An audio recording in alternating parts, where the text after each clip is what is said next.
ഒടിയനെ ചൊല്ലി സംവിധായകൻ ശ്രീകുമാർ മേനോനെ പ്രതിക്കൂട്ടിൽ നിർത്തുന്ന ആരാധകർ അറിയാൻ പ്രജീഷ് എന്ന യുവാവ് എഴുതിയ കുറിപ്പ് വൈറലാവുകയാണ്. സംവിധായകനെ ഇത്രമാത്രം തെറി വിളിക്കാൻ എന്തിരിക്കുന്നുവെന്നും ഇനിയും അദ്ദേഹത്തിൽ നിന്നും ഗംഭീര സിനിമകൾ വരാനുണ്ടെന്നും അദ്ദേഹം പറഞ്ഞു വെക്കുന്നു. പ്രജീഷിന്റെ കുറിപ്പ് ഇങ്ങനെയാണ്: ഞാൻ കാത്തിരിക്കുന്നത് ശ്രീകുമാർ മേനോന്റെ രണ്ടാം ഊഴത്തിനാണ്. My phone number is 2255.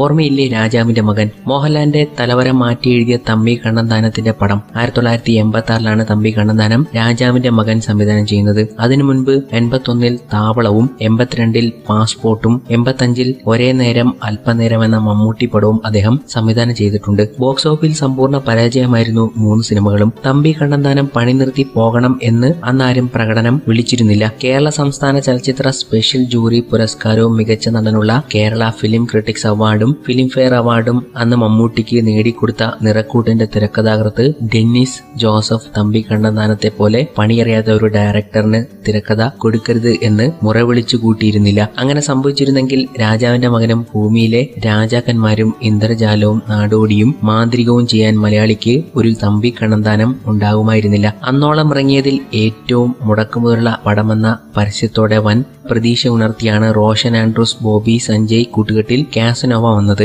അത് ബോക്സ് ഓഫീസിൽ മുഖം കുത്തി വീണപ്പോൾ റോഷനും ബോബി സഞ്ജയ് ടീമും സിനിമ നിർത്തി പോയിരുന്നുവെങ്കിൽ തിയേറ്ററിൽ പണം വാരാൻ ഇന്ന് കായംകുളം കൊച്ചുണ്ണി സംഭവിക്കില്ല. താൻ ആദ്യമായി സംവിധാനം ചെയ്ത ഹൃദയത്തിൽ സൂക്ഷിക്കാൻ എന്ന സിനിമ പരാജയപ്പെട്ട് 2005 കരയ്ക്ക് കയറിയിരുന്ന രാജേഷ് പിള്ള 6 വർഷങ്ങൾക്ക് ശേഷം 2011 മലയാള സിനിമയിൽ ന്യൂജൻ വേവ് കൊണ്ടുവന്ന ട്രാഫിക്കുമായാണ് തിരികെ വന്നത്. നായകനും സിറ്റി ഓഫ് ഗോഡും പരാജയപ്പെട്ടപ്പോൾ നാട് വിട്ടിരുന്നെങ്കിൽ ആമേനുമായി മടങ്ങി വരാൻ നമുക്കൊരു ലിജോ ജോസ് പല്ലിശ്ശേരി ഉണ്ടാകുമായിരുന്നില്ല. ആമേന് ശേഷം വൻ പ്രതീക്ഷ ഉണർത്തി വന്ന ഡബിൾ ബാരൽ കുത്തനെ വീണിട്ടും ലിജോ കുലുങ്ങാഞ്ഞതുകൊണ്ട് അങ്കമാലി ഡയറീസും ഈമായവും സംഭവിച്ചത്. ഡാഡിക്കുൾ എന്ന സിനിമ ചെയ്ത ആഷിഖ് കപൂറിനെയാണോ പിന്നെ നിങ്ങൾ കണ്ടിട്ടുള്ളത്? ഗാങ്സ്റ്റർ എന്ന ബിഗ് ബജറ്റ് മൂവി നിലം പൊത്തിയപ്പോൾ നിങ്ങൾ ആഷിഖ് ഗോ ബാക്ക് വിളിച്ചവരാണോ? സ്മാർട്ട് സിറ്റി എന്ന പടം കണ്ടിറങ്ങിയ ദിവസം ഇനി ബി ഉണ്ണികൃഷ്ണൻ എന്ന സംവിധായകന്റെ പടം കാണില്ല എന്ന് തീരുമാനിച്ചവരാണോ? ഈ നിര എണ്ണിപ്പറഞ്ഞാൽ തീരില്ല. നമ്മളിന്ന് ആഘോഷിക്കുന്ന ഒന്നാം നിര ഡയറക്ടർമാരൊന്നും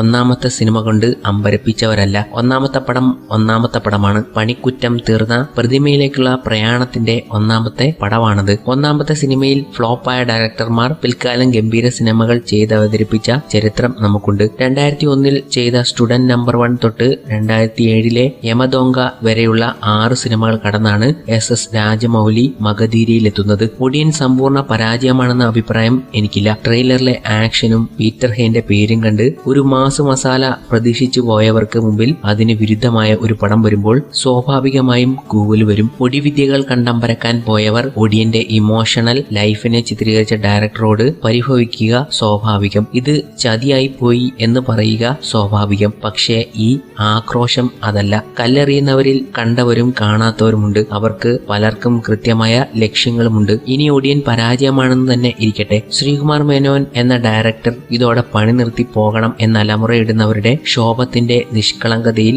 എനിക്ക് സംശയമുണ്ട്. കോഴിക്കോട്ടെയും കണ്ണൂരിലെയും തിയേറ്ററുകളിൽ ആർട്ടിസ്റ്റിനെയും കൊണ്ട് സിനിമ പ്രൊമോട്ട് ചെയ്യാൻ പോയ സംവിധായകൻ ആളൊഴിഞ്ഞ കൊട്ടകകൾ കണ്ട് കരഞ്ഞുപോയ കഥ നിങ്ങൾ കേട്ടിട്ടുണ്ടോ? പത്മരാജനെ നിങ്ങൾക്കറിയില്ലേ? ഞാൻ ഗന്ധർവൻ തിയേറ്ററിൽ വീണ നിരാശയിലാണ് കോഴിക്കോട്ടെ ഹോട്ടൽ മുറിയിൽ വെച്ച് അദ്ദേഹം ഹൃദയം പൊട്ടി മരിക്കുന്നത്. ആ മരണത്തിന് ശേഷമാണ് ഞാൻ ഗന്ധർവൻ വിജയിക്കുന്നതും. പത്മരാജനെ കൊന്ന ഇൻഡസ്ട്രിയാണിത്. ഒരു മരണം കണ്ടിട്ടും നിങ്ങൾക്ക് മതി വന്നിട്ടില്ലേ? സിനിമ പരാജയപ്പെടുമ്പോൾ സംവിധായകന്റെ മുഖപുസ്തകത്തിൽ പോയി തെറി വിളിക്കുന്ന സംസ്കാരം വൃത്തികേടാണ്. വിളിച്ചവരുടേതും അതിന് കൈയടിക്കുന്നവരുടേതും. ശ്രീകുമാർ മേനോനെ ദയവായി പത്മരാജനാക്കരുത്. അദ്ദേഹത്തിൽ നിന്നും ഗംഭീര സിനിമകൾ ഇനിയും വരാനുണ്ട്. ഞാൻ കാത്തിരിക്കുന്നത് അദ്ദേഹത്തിന്റെ രണ്ടാം ഊഴത്തിനായാണ്. ഇങ്ങനെയായിരുന്നു പ്രജീഷിന്റെ പോസ്റ്റ് അവസാനിക്കുന്നത്. ഈ പോസ്റ്റിന് വൻ സ്വീകാര്യതയാണ് ഇപ്പോൾ സോഷ്യൽ മീഡിയയിൽ ലഭിക്കുന്നതും.